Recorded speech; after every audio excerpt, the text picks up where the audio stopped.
अस्सलाम वालेकुम रहमतुल्लाहि व बरकातुहू। वालेकुम अस्सलाम वरहमतुल्लाहि वबरकातुहू। वालेकुम अस्सलाम वरहमतुल्लाह। जनाब, क्या मैं आपसे एक इस्लामी सवाल कर सकता हूँ? जी बेशक। जी करिए। आपका नाम?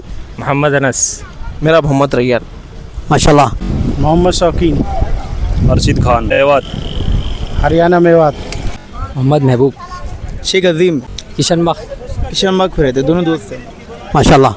हम लोगों से इस्लामी सवाल जवाब करते हैं रास्ते में, ताकि इस्लामी अवेयरनेस आए लोगों में, नौजवानों में ख़ास तौर से, और अमल करने के लिए आसानी हो। आज का हमारा सवाल है पाकी से मुतालिक, गुस्ल से मुतालिक। तो आप फ़र्ज़ कीजिए कि एक नौजवान रात में सोता है और रात में महसूस करता है कि उसे एहतलाम हुआ है, यानी एहतलाम की लज्जत महसूस करता है वो नींद में, लेकिन सुबह में उठ के देखने के बाद उसे कपड़ों पर उसका कोई असर नज़र नहीं आता और ना तो कपड़े कच्चे होते उसके। तो उसके लिए क्या हुक्म है, बता सकते हैं कुछ? इसके लिए ये हुक्म है कि अपन पढ़ ले सकते हैं नमाज, क्यों बोले तो अपने को कच्चापन महसूस नहीं होता। अगर वैसा वो थॉट प्रोसेस रहता भाई, थॉट्स आए तो अपन नापाक नहीं हो जाते, वह उतना ही है। आप भी कुछ बता सकते हैं? जी, अगर कच्चापन अपने को महसूस नहीं हुआ, अपने को आइडिया कुछ भी नहीं है, तो वज़ू करके बराबर नमाज टाइम पे पढ़ ले सकते हैं। लेकिन अगर अपने को कुछ भी शक ये वो है तो गुस्ल करके वज़ू करके नमाज़ पढ़ना बेहतर। माशाल्लाह। आज का हमारा सवाल है गुस्ल से मुतालिक, सफाई से मुतालिक।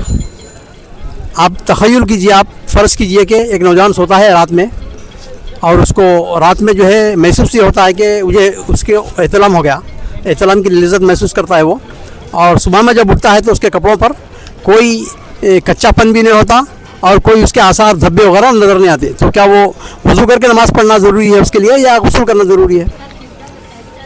गुस्ल फ़र्ज़ होगा। जी, गुस्ल फ़र्ज़ होगा।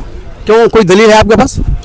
क्योंकि महसूस हुआ है ना, तो गुस्ल करना पड़ेगा। जाहिर सी बात है, महसूस हो रहा है तो करना ज़रूरी है। एक नौजवान है जो रात में सोता है और नींद में उसको ऐसा महसूस होता है कि उसको एहतलाम हो गया है, एहतलाम की लज्जत महसूस करता है वो। सुबह उठने के बाद देखता है कि कपड़ों के अंदर कोई असर नहीं है, कोई कच्चापन भी नहीं है और कोई धब्बे भी नहीं है। तो क्या वो उसके लिए गुस्ल ज़रूरी है? अगर ख्वाब में दिखा तो कोई ज़रूरी नहीं है, कपड़ों पे महसूस नहीं हुआ तो। कपड़ों पे दाग नहीं है तो उसको क्लियर है तो कोई ज़रूर नहीं है। आपके पास कोई दलील है? नहीं, दलील तो नहीं, हम अपनी सोच से भी समझ सकते हैं ना उस चीज़ को। नहीं, दलील कुछ नहीं। माशाल्लाह, आपने सही कहा है, इंसान अपनी सोच भी सोच सकता है क्योंकि लॉजिकली भी, लेकिन हमको पहले दलील देखना चाहिए। नबी करीम सल्लल्लाहु अलैहि वसल्लम की हदीस है कि एक सहाबी आपके पास आई, पूछा कि अल्लाह के रसूल, अगर कोई खातून रात में ख्वाब में देखी इत्तलाम हो गया है और सुबह में तो क्या उसके लिए कपड़ा नहाना ज़रूरी है, गुस्ल करना ज़रूरी है? तो आपने फरमाया हाँ, गुस्ल करना ज़रूरी है अगर पानी का असर देखे तो, यानी कच्चापन देखे तो। तो यहाँ पर बता दिया आप, अगर कच्चापन देखे तो वज़ू करना, वरना गुस्ल करना, वरना नहीं। आपको मैं एक हदीस सुनाता हूँ नबी करीम सल्लल्लाहु अलैहि वसल्लम की। रसूल सल्लम के पास एक सहाबी आए और आके पूछा, अल्लाह के रसूल, क्या ख़वातीन भी रात में सोते वक्त उनको अगर एहतलाम की कैफियत महसूस हुई और तो क्या वो गुस्ल करना ज़रूरी है उनके लिए? आपने फरमाया नाम, हाँ, उनके लिए गुस्ल करना ज़रूरी है।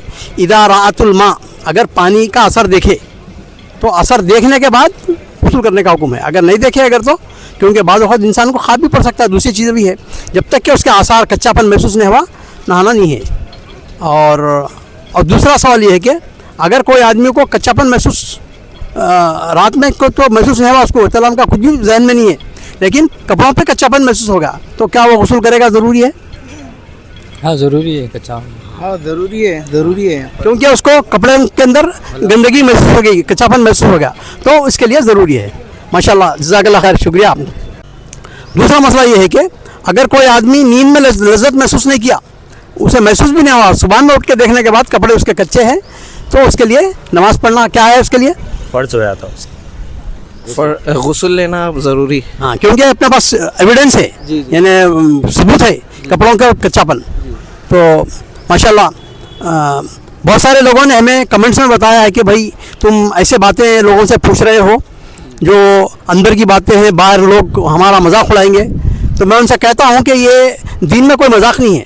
नबी करीम सल्लल्लाहु अलैहि वसल्लम ने फरमाया कि इन्नल्लाह ला यस्तही मिनल हक़, अल्लाह सुब्हानहू व तआला जो है ना, हक़ बोलने से शर्माता नहीं, صحابیات خواتین ایسے ایسے مسائل پوچھتی تھی نبی کریم صلی اللہ علیہ وسلم سے آ کے, آپ شرماتے نہیں تھے اور جواب دیتے ہیں. اور دین کے اندر جو ہے نا کوئی شرم نہیں ہے. اگر ہم اس مسئلے کو نہیں بتائیں گے نوجوانوں کو تو وہ غلطی میں ہو سکتے ہیں, غلط یعنی. تو ماشاءاللہ آپ کا جواب بڑا صحیح ہے ماشاءاللہ, جزاک اللہ خیر. اللہ اگر ڈاؤٹ پہ ہے, شک ہے, تو اس پہ شریعت کا حکم کیا ہے اس پر, کہ اگر ایسی کچھ ہے مسئلہ, ڈاؤٹ آ رہا اپنے کو, تو اس میں کیا شریعت کا حکم ہے؟ بڑا اچھا سوال ہے آپ کا. ڈاؤٹ ہمیشہ آدمی کو کئی معاملات میں ہوتا ہے. نماز میں میں 3 پڑھا یا 2 پڑھا, نماز کے دوران جو ہے نا میرا وضو ٹوٹا ہے نہیں ٹوٹا, ایسا شیطان ڈالتا ہے بعض وقت. تو شریعت میں ہم کو ایک قاعدہ بتایا گیا ہے, 2 چیزیں ہوتی ہیں ڈاؤٹ کے معاملے میں, ایک یقین, دوسرا شک. تو اگر آپ کسی چیز پر یقین ہے آپ کو تو شک کو چھوڑ دینا چاہیے, کیونکہ شک یقین کو نہیں بدل سکتا بلکہ یقین شک کو بدل سکتا ہے. تو ماشاءاللہ سمجھ گئے ہوں گے آپ. جزاک اللہ خیر, شکریہ.